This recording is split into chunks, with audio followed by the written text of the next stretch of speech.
In 2001, Naughty Dog released a game that had to follow up their hit franchise in Crash Bandicoot. Its name? None other than Jak and Daxter, the Precursor Legacy. This is a platforming action-adventure game that has a lot going for it, between the fluid combat, stunning graphics, and variety the game provides. Although maybe none of those were as important as the fact that it was the first game like this with no loading screens when going between areas. The game begins with a cutscene showing us the origin of not the main character, Jak, but with the other titular character, Daxter. This is where we get introduced to many important players of this game's story. Jak is the main protagonist of the entire series. He's someone who is brave, has a good fighting moveset, handles vehicles well, and most importantly, can channel eco in this game. He's pretty much mute, not talking for most of the game. You only hear him make sounds when he performs an action such as jumping or attacking. I didn't find an issue with it growing up, or now since his face is very animated, and his attacks are too. Some people might not be too thrilled that the main character doesn't say much, but Daxter more than makes up for it. Daxter grew up with Jak and was a regular person up until he fell into the large pool of dark eco. It changed his appearance, but in my opinion, it only enhanced his personality. Hey baby, what do you say you and I go cruising on this A-Grav Zoomer? Rule number 1, I don't date animals. You don't know what you're missing. Now that he's an Ottsel, he isn't too happy about it, and seems to be even more sarcastic and sharp-tongued than I believe he was before the transformation. Can't seem to catch a single fish in this river. Is he a... Maybe it's your breath. You think you can do better? He is brutally honest, provides comic relief, and tries to make up for the fact that he's a small little fella by always exaggerating stories and facts of himself to make it seem like he's the real hero. In an interview with Naughty Dog's creative director, Dan Arey, it was stated that Jak is the hero you want to be. Daxter is the hero you're afraid you are. Daxter is just a little bit concerned, a little bit afraid, and he would rather take the easy way out.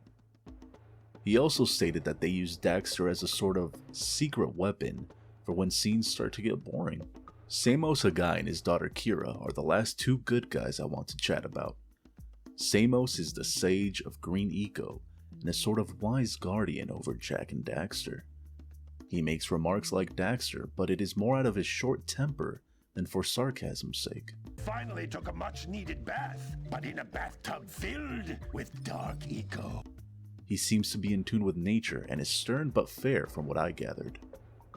Kira is Jak's primary love interest, and is a talented mechanic and inventor from what we know. She is a highly intelligent and confident person whose main role in this game is to help us safely make it to our final destination. Whether it be with the zoomer she built, or repairing other inventions along the way, Kira is also responsible for the scout flies in each level, which allow us to get a power cell when they are all gathered. The vast majority of enemies are these creatures called lurkers, and the ones that are behind everything are the siblings Gol and Maya Acheron, although our heroes don't know that yet. Seeing all of these creatures, and specifically the Acherons at the start of the game, is when I remembered how good the visuals and character models are. Gol was the sage of Dark Eco, and Maya, his sister, was studying it alongside him. Samos tried to warn them about the dangers of being exposed to Dark Eco, but they obviously didn't listen to him and ended up going off the deep end. I found the antagonists to be a bit lacking, and their limited screen time didn't really help their cause. Eco. Remember when I said Jak could channel it? This game is filled with all kinds of eco, and Jak can use it all except for dark. Green is used for healing, while blue makes you faster, attracts items towards you, breaks weak boxes, and activates dormant precursor technology. Red powers you up, allowing you to one-shot most enemies, and yellow lets you shoot out explosive projectiles as if it were Ki from Dragon Ball. There's also light eco, but that only happens when every eco except for dark is combined. And spoiler alert, it's only shown at the end of the game. Samos was the sage for green eco, gold for dark, and the other three were barely shown, so I'm just going to put them on the screen now and trust that you know which belongs to each color. Things start when Jack and Daxter head over to Misty Island because Samos told them not to, and of course they're not going to listen to the old Mosshead. They get there, see some cult shit going on with lurkers and Gol and Maya, and decide to go look around the area. Well, stuff happens and Jack bumps Daxter into a pool of dark eco, and he comes out looking like a Cheeto-covered weasel. They get back to Samos and he basically says, "I told you so." And the only one who might be able to change Daxter back is Gol. But Samos hasn't spoken to him in years. He lives super far away and the duo would need to teleport to the other sages' places, but all their teleporting gates are inconveniently shut down. This is where Kira comes in and says that we collect power cells to power up her Zoomer's heat shield, then we can at least make it to the next village. Once in the next village, they notice things aren't right since the Blue Sage's place is trashed and he's nowhere to be found. After finishing the Blue Sage's hub, we make it to the Red Sage's hut, and that's when Gol and Maya reveal their big bad plans. They kidnap the other sages and plan to use an ancient Precursor robot that they were building in their citadel. They then would use the robot to crack open the silos and release the dark eco inside of them to reshape the world how they see fit. Past the Red Sage's hub, the final area is Gol and Maya's citadel, which is apparently pretty close to the Yellow Sage's hub, but we never get to see it. And that's when you notice that Samos is not with Kira, because he got kidnapped too. In this area, you free all the sages, fight the Precursor robot, and use light eco to sink the robot in the dark eco pool, along with Gol, Maya, and all their hopes and dreams. He's him.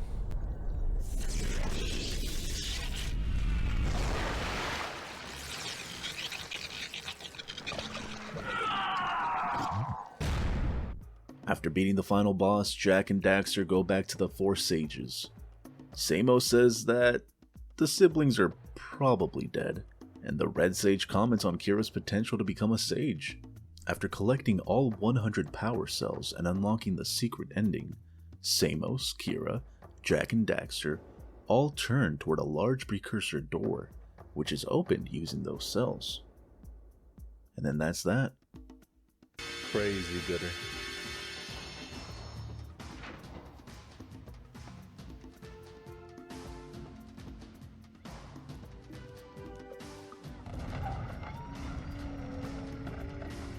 Wow! What is it? It's so beautiful. By the precursors. I could have dove deeper into the story, but I instead wanted to touch on my favorite and least favorite features of the gameplay, and my favorite part of each location, as I thought almost each place offered something fun and unique. I want to start off with what I dislike. My biggest gripe is the fact that the controls for moving the camera are inverse, and you can't change it in-game. Bosses aren't this game's strong suit for sure, as there are only a few of them, and they aren't that memorable. Other than that, I don't love that you have to backtrack through areas most of the time, but I feel like it was the standard back then. On to things I liked. The movement in this game feels so good. The fact that you have so many ways to jump is fantastic. In fact, it took way longer than I'd like to admit to remember that I could roll jump. The voice acting, animations, and character models are all superb here as well. Last but not least, I have to shout out how the missions you do actually have importance. For example, freeing the creature from the egg allows you to use it later on, or helping the fisherman with his mission allows you to use his speedboat to access Misty Island. As for locations, we will be going in mostly alphabetical order just for the sake of it. Boggy Swamp.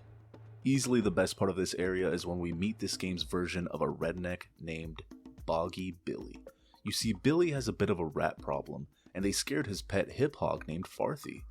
Billy laid down snacks to lure back Farthy, and we had to shoot eco at the rats trying to get the snacks in order to reunite the pet with its owner. This was probably the only time I actually had fun with having to shoot stuff with any sort of precision, to be honest. The rest of the game I spent just mashing the shooting button. Fire Canyon, Lava Tube, and Mountain Pass. I'm lumping together the zoomer levels just because they're not too different. It was fun zooming through the areas.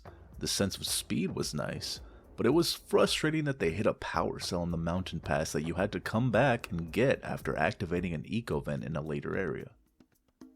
The Forbidden Jungle. Quite possibly my favorite area, full of things to do like the Fisherman game and the Eco Beam puzzle. If I had to say what stood out the most, it was the Dark Eco Plant, and the fact that after you defeated this boss, the vines in the area are permanently dead. Goal and Maya's Citadel. For a final area, the Citadel was a bit underwhelming. It was mainly platforming, and the different colored tile platforms were the most notable thing there in my opinion. Lost Precursor City. Really cool Bioshock vibes here. My favorite part is at the end of the area when Jack messes up and activates a dark eco silo, and you have to hurry the hell up and get to the surface before you get turned into an Ottsel like Daxter. Misty Island. Cool setting, but pretty basic. The best part was fighting a buttload of lurkers in the arena. Precursor Basin. If you like zooming around, this is the place for you. The Purple Rings challenge was my favorite.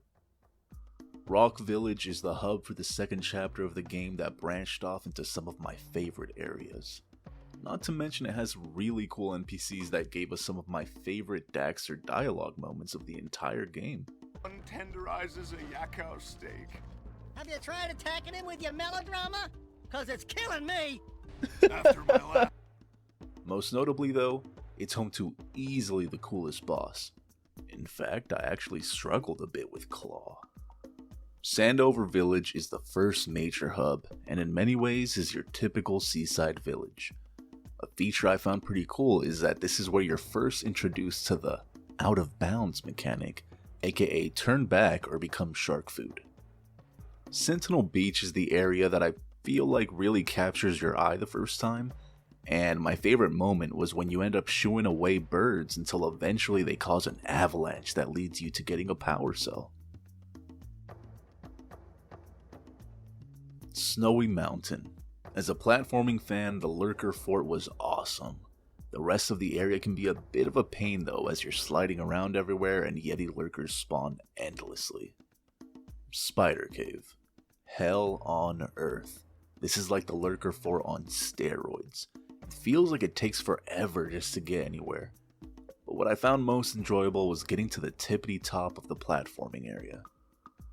Volcanic Crater. Last but not least, this is the third and last hub-like area of the game. You have to be careful as you walk around because falling into the lava means you're toast. Literally. My least favorite part of the hub is that sometimes you have to use the mine carts to traverse the area. It doesn't feel good just trying to walk on the wooden planks because sometimes you fall through. My favorite part was probably the mining duo. Us two. Well, we gotta be moving on. Nothing to see here. I thought you said this was a priceless gem worth well earned. I believe Jak and Daxter lives up to the reputation as one of the best series on PlayStation 2, only rivaled by the likes of the Sly Cooper and Ratchet & Clank series. The story may not be top of the line, but every mission felt like it had some weight to it. The animation and character models are crisp, and the game has the perfect amount of content to it. I don't know about you guys, but I remember this game taking way longer to beat as a kid. Maybe a few weeks compared to around the 8 hours that it took me recently. I played the remastered version on PS5 and it held up pretty well with only a few hiccups along the way, and I highly recommend it to anyone looking for an enjoyable, snack-sized PlayStation 2 classic.